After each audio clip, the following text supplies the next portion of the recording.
these companies unilaterally claiming our private human experience as their free source of raw material.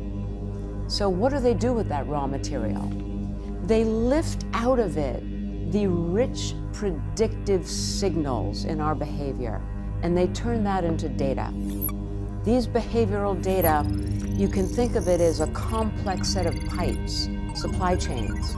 So the behavioral data now is scraped from our experience, it goes into the supply chains, then it gets tipped onto the conveyor belts and right into the new factories.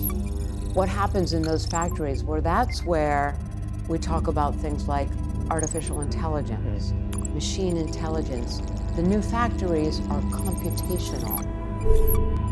Well, we always know factories make products. So what's coming out of these factories are products that predict our behavior. They are computational products that predict what we will do soon and later. There are many, many muscles in the face, and those muscles can combine into hundreds of different kinds of gestures. They do facial recognition analysis to compute those gestures because those gestures predict emotion. And once they know what you're feeling, that becomes one of the most powerful predictors of your behavior. Now, that kind of behavioral insight is sold to business customers.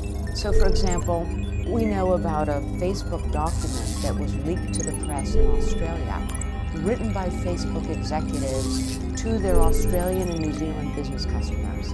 And what do they sell them in this document? They say, we have so much detailed data on behavior and emotion from 6.4 million young, teenage, and young adult people who live in New Zealand and Australia. And through this intense depth and range of data, we know their emotional cycles through every day and through the week.